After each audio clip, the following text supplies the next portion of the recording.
I'll do everything myself at first and sort of set the template of how I want something, and then I could start to pull back more and more and give away authority and give away decisions and give away things and oversee it.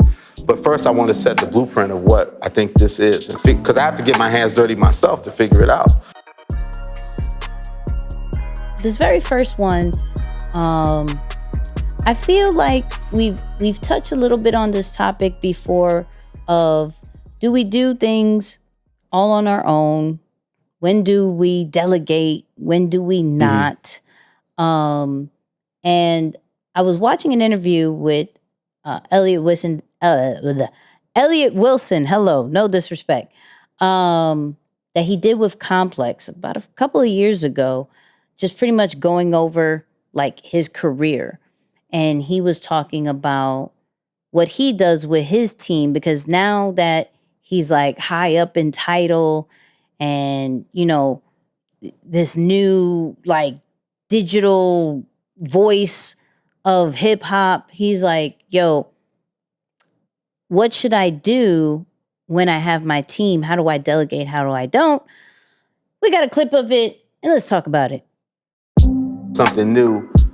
I'll do everything myself at first and sort of set the template of how I want something, and then I could start to pull back more and more and give away authority and give away decisions and give away things and oversee it. But first I want to set the blueprint of what I think this is, because I have to get my hands dirty myself to figure it out. And then once that happens, then I can slowly start to feel like I can pull back and then be open to other people's strengths. Yeah, that's pretty cool, because if you think about it, whenever we're in conversation with anyone who has some form of team with them, or supervising power, management power, however you look at it, or we should just say decision-making authority, and you ask them, hey, why don't you delegate?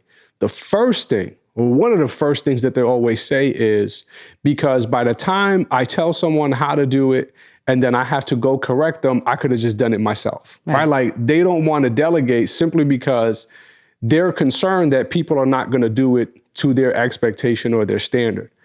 I like this approach because he's telling you, rather than me going through that hula hoop with you 2, 3, 4, 5, 6 times, you do it, I'm like, nah, this ain't good, you do it again, then I got to go do it myself anyway. Right. You know what? Let me start off first. Right. Let me start off first and kind of like show you, set the standard, let you know, hey, how I want it, so we don't have to go through the back and forth multiple times, you know, before saying, okay, this is a good way. So I like that start. And I also think it takes it through that, like that old school mentality of, I never want to tell someone to do something that I've never done. So I really like that piece of it too, right? Because now if I say, hey, I need you to do X, Y, Z. Yeah. Well, you've seen me do X, Y, Z at some point in my career, and I'm not disrespecting you or talking down on you or thinking less of you in any kind when I take this approach, because it's something that I've literally had to do myself. I figured it out. And now, last piece too, Nix, when I give feedback, I could give real direct feedback because I know what it takes to succeed in the space. Yeah. So I think some of those points are definitely spot on. I'm a big believer in, to be a leader, you have to get your hands dirty first. Not maybe the whole time, but like, I can't respect somebody who's telling me something who's never done it. Yeah. I can't respect it. I think I had that problem in the military, where a lot of people were put in position and just never did what I did. And so I couldn't respect you as far as direction wise, because I knew more than you. So why would I listen to you just because you have rank? So it's almost kind of the same thing. Like, I could only respect those types of leaders, those people who are running point of any kind of project or whatever, that they have experience. Now, you know, we're not, and I don't expect you to have the full-blown expertise kind of vibe, but you know the basics and you know what the final result's supposed to look like. So for me, since I always learn of what not to do, like, I've learned from a lot of people on what not to do. I know not to just delegate something I know nothing of. Because how am I supposed to really know what it's supposed to be like? And then I'm comparing based off what I've seen other people do and not necessarily what I've really truly experienced. So I love what he says with that. I think my question to you is, when is a perfect time to delegate? Because sometimes we keep it too long. It's not that we don't want to delegate. It's like, all right, just this one more thing. Now, how about let me take care of this. Now, granted, there, like you said, there are some people that, all right, this takes too much time. Let me just do it myself. Yeah. But sometimes it's just hard to understand when to let go. What do you think is kind of, and I know it's like scenario basis, but I mean, is there metrics that we could go based off?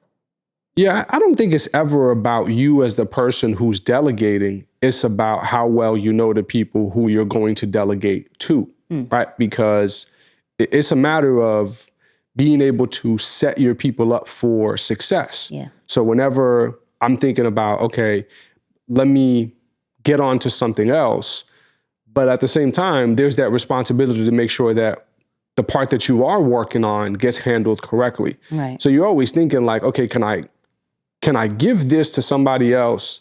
But more importantly, do they have the time and the talent to be able to follow through on what I'm handing them in its entirety so that we do land on a successful spot, right? So I always think about that piece. It's like, okay, it's not so much about how I feel, but are the people that I'm delegating to, are they in a position where they're going to succeed with the task that I'm giving them? Mm-hmm. But for myself, I'm always thinking about the time and the value of my own time, right? Mm-hmm. I thought I was a pioneer some time back, but I guess this is a universal thought. But it's that concept of, hey, you should know the value of your hour, and the things that you're working on, if they're not in line with what you produce on an hourly basis, as much as possible, you want to offload some of those concepts. So like some people they take the idea of a penny saved is a penny earned a little bit too far.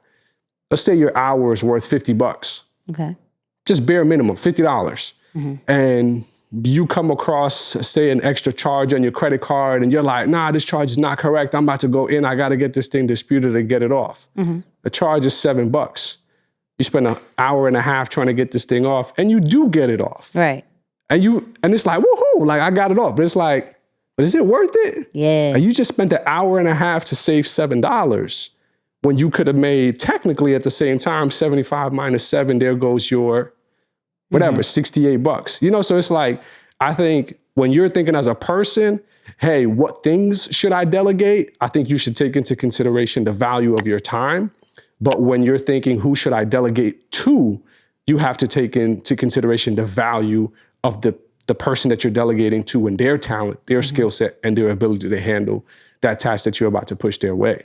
That's a good thing. Now, what do you say about trust? Like, so with Eliott Wilson, he has such a powerful role in the hip hop culture. Yeah. And to run certain pages, keep certain playlists right, just staying in pulse with hip hop culture, like there has to be a level of trust with certain people. And I'm more like, okay, especially, and it's so funny because I had this live earlier with somebody who follows E and myself, and like there's always the battle of generations, right? So which causes trust issues. So what I mean by that is like, of course, the older generation, not calling my man old, but is going to be like, yo, they don't have the drive, they don't have the ambition, they don't they don't add value. Like when we did it, like we find it, like of course, great, cool, Back right? in my days. Yeah. And then of course, like I'll wake up super early and I'll add value wherever I go and boo boo boo, and I'm like, okay, now let me be devil's advocate. Maybe you don't find value because it's not the way you used to do it, but they're adding tremendous value that you're not seeing in their own way, but you're very blinded by if they don't do the paper route, they don't go out in this, that, like there's technology now.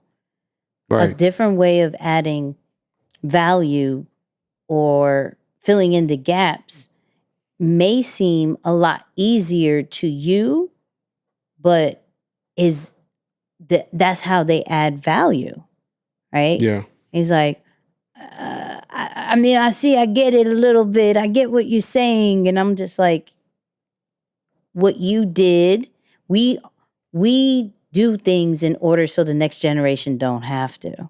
And then you get mad they don't do the same things you do. Seriously. What are we talking about? But that also goes with like how you got the position, how you got the job, how you got the certain title. Now you're creating a team and you have to delegate. How could one gain trust or prove that they add value or they are worthy of this certain task if they didn't do maybe certain things that you feel that's what I'm saying. Like there's always going to be a trust situation for some, not all, right? Not all, but for some, which will require patience as well. What is something to help out? Like, no, for sure. Well, shout out to Shaq. He was on the Pivot podcast, and I was listening while I was driving yesterday. Great episode, by the way. But I love what he said, right? Because he was talking about his father and how he was raised and then how he's raising his children. And he was like, I'm not raising my children the way my dad raised me because they're not growing up in the same environment.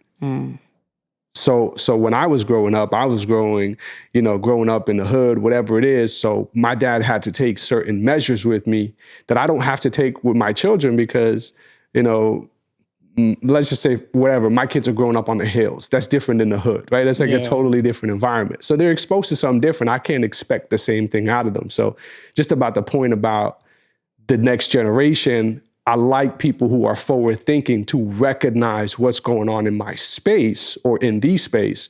And I can make decisions based on that, not just based on how I made them 10, 15, 20 years ago when I was growing up. So that's got to be the way all the time. But directly to your point about trust and things of that nature, especially when it comes to delegating and working on our development project is how I gained this experience firsthand. Trust can be shared. Responsibility can't. So, yeah, because I can say, I trust Nikki. I'm going to hand this off to Nikki and I know she can get it done. But if that task is under my responsibility or it's under my general umbrella of responsibilities, when things go wrong, I know that most people are not going to step up and be like, hey, that's my responsibility. And even if it is, it's your responsibility. Like it's your department. It's your arena, right? Like you say, you're that person in title who's needed for that. So I can't expect the people who I delegate to take responsibility for something that I'm over. So I can trust you, but the responsibility part still falls back on my part. So that's how I've noticed or learned to have just a little bit of almost like a push and pull type relationship with delegating and trust. So, okay, I trust you because I think you're a great person.